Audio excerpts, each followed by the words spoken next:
ചേട്ടന്റെ ലൈഫ് ചെറിയ പ്രായത്തിലൊക്കെ ചേട്ടൻ അമ്മയായിട്ട് ഒരുപാട് അറ്റാച്ച്ഡ് ആയിരുന്നു. അമ്മയായിട്ട് ഈ പറഞ്ഞ പോലെ അമ്മ തന്നെയാണ് ആദ്യം ഉപദേശിച്ചതെന്ന് പറഞ്ഞു, മോനെ നീ സിനിമയിലേക്ക് പോലെ അമ്മയായിട്ടുള്ള ഒരു അറ്റാച്ച്മെന്റ്. ഭയങ്കര അറ്റാച്ച്മെന്റ് ആണ്. ഇപ്പൊ പലരും പറയാറുണ്ട് ഇയാൾക്ക് അച്ഛനില്ലേ, അമ്മനെ കുറിച്ച് മാത്രം പറയുള്ളൂ. അച്ഛനെ കുറിച്ച് പറയാണ്ടല്ല, നമ്മളെ അമ്മ എന്ന് പറഞ്ഞ ആ പദം അതിന് അർത്ഥങ്ങളില്ല. ശരിക്കും പറഞ്ഞു അമ്മയെ വിവരിക്കാൻ പറ്റില്ല, അർത്ഥങ്ങളില്ല, പര്യായമില്ല, ഒന്നുമില്ല. അമ്മ എന്നുള്ളൊരു എന്താ പറയാ, നമ്മളെ ആ ഒരു മാറോട് ചേർത്ത് നമ്മളെ ഒരു സമാധാനിപ്പിക്കുന്നതും അതിനൊരു പ്രത്യേക രീതി എന്ന് പറഞ്ഞ ചേട്ടൻ പറഞ്ഞാൽ അച്ഛന് അതില്ല. സ്നേഹം, അച്ഛനോട് സ്നേഹമുണ്ട് സത്യം. പക്ഷെ ഞാൻ ഒരു ദിവസം എന്റെ അമ്മ മരിച്ചോട്ട് 2000 മരിച്ചോളാം, 26 വർഷമാകാൻ പോകുന്നു.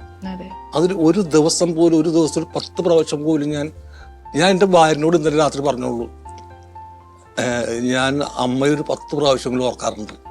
പക്ഷെ അച്ഛനെ ഞാൻ വല്ലപ്പോഴും ഓർക്കാറുള്ളൂ. സത്യം.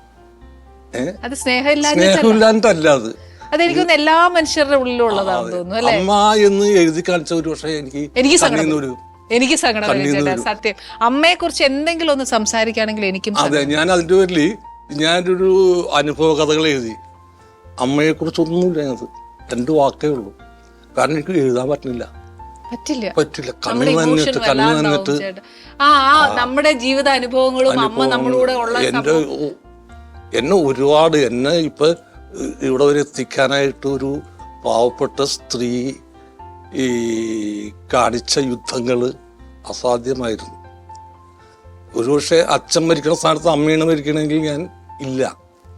ഇതിപ്പോ ആനി കാണുന്ന അല്ലെങ്കിൽ ഇവര് കാണുന്ന സലിംകുമാർ ഇല്ല ശരിക്കും.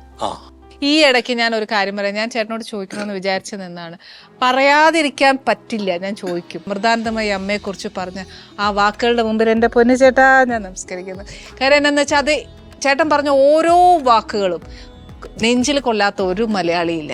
കാര്യം അമ്മയെക്കുറിച്ച് ആ വാക്കുകൾ പറഞ്ഞപ്പോൾ ഉണ്ടല്ലോ, ശരിക്കും അമ്മ, ചേട്ടൻ പറഞ്ഞില്ലേ മൃദാനന്ദമയി അമ്മ കൈ പിടിച്ചാണ് ചേട്ടന്, അത് ശരിക്കും ഭയങ്കരമായിട്ട് ഫീൽ ചെയ്തു. സത്യം. ആ ഒരു അമ്മയായിട്ടുള്ള ഒരു അറ്റാച്ച്മെന്റ് എങ്ങനെ? അമ്മയായിട്ട് ഭയങ്കര അറ്റാച്ച്മെന്റ് ഉള്ള മനുഷ്യൻ തന്നെയാണ്. എനിക്കൊരു വലിയ സർജറി ഉണ്ടായിരുന്നു. അപ്പോൾ ഈ സർജറി സമയത്ത് എന്നോട് അമൃത ഹോസ്പിറ്റലായിരുന്നു. അപ്പോൾ എന്നോട് ഷൈൻ ഡോക്ടർ എന്ന് പറഞ്ഞ ഡോക്ടർ ഉണ്ടാവും, തന്നെ അമ്മനെ ഒന്ന് കാണും. അപ്പോൾ പുള്ളി വിചാരിച്ച് പൈസയൊക്കെ കുറച്ച് കൊടുക്കാൻ വേണ്ടിയിട്ടാണ് പുള്ളി എന്നോട് ഇത് പറഞ്ഞത്. അത് വേണ്ട, എനിക്ക് താല്പര്യമില്ല, നമുക്ക് ചെയ്യാം എങ്ങനെയെങ്കിലും ചോദിച്ച് അതൊന്നും വേണ്ട, ഞാൻ ചെയ്തോളാം എന്ന് പറഞ്ഞു. അല്ല, പൈസയുടെ എടുത്ത് ഒന്ന് പോവും എന്ന് പറഞ്ഞു.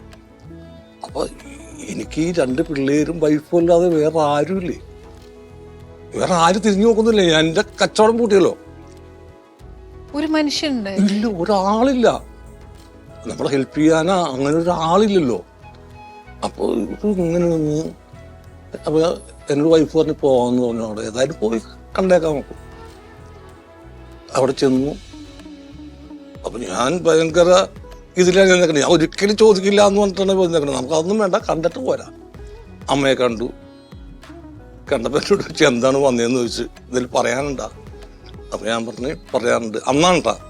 അപ്പൊ അന്ന് ഞാൻ പറഞ്ഞു എനിക്കിപ്പോ 45 വയസ്സായി, അമൃതയൊക്കെ എടുക്കണ രജിസ്റ്ററിൽ എടുക്കണത് 56 വയസ്സാണ്, അതൊന്നും മാറ്റി തന്നെ ഒന്ന് പറഞ്ഞു.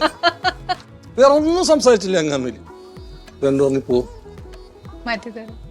പോയിക്കോ, ആശുപത്രി ചെന്ന് അഡ്മിറ്റ് ചെയ്ത്, വേറെ ഒന്നിനെ കുറിച്ചൊന്നും ഞാനുണ്ട് എന്ന് ആ സമയത്ത് പറയാൻ എനിക്ക് ഒരേതാവുള്ളൂ.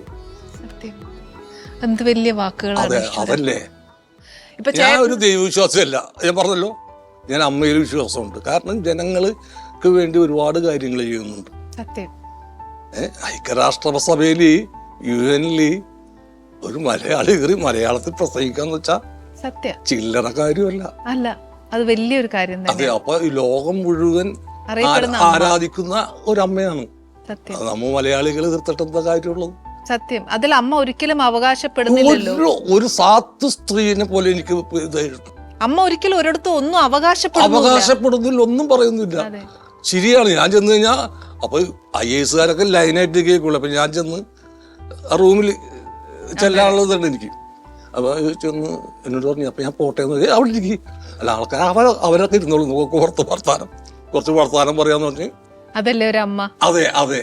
അല്ലെ നമുക്ക് ഒരു എന്താ പറയുക, നമുക്കൊരു സാന്ത്വനം, ആ മാതൃത്വം, നമുക്ക് ആരും ഇല്ലെങ്കിലും നമ്മുടെ കൂടെ അമ്മ ഉണ്ടെന്നുള്ള ഒരു ധൈര്യം നമുക്ക് തരിക എന്ന് പറയുന്നത് സത്യം. ആ വാക്കുകൾ ചേട്ടാ ഭീകരമായിട്ട് എല്ലാ മലയാളികളുടെ മനസ്സിലും അങ്ങ് കൊണ്ടു ചേട്ടൻ അത് പറഞ്ഞത്. അപ്പോഴാ ഞാൻ ആലോചിച്ച അമ്മയുടെ മഹത്വവും എല്ലാരും അറിയണം, നെഗറ്റീവ് പറയുന്ന ആൾക്കാർക്ക് പോലും അറിയണം. അമ്മ ഒരിക്കലും അവകാശപ്പെടുന്നില്ല ഞാൻ ഈശ്വരനാണെന്ന്, ഒന്നുമില്ല ഒരിടത്തും ഞാൻ പറയുന്നത്. എന്നോട് ഷുഗർ ഉണ്ടോന്ന് ചോദിച്ചു, ഉണ്ട്, അമ്മ കൊണ്ടുവന്നു.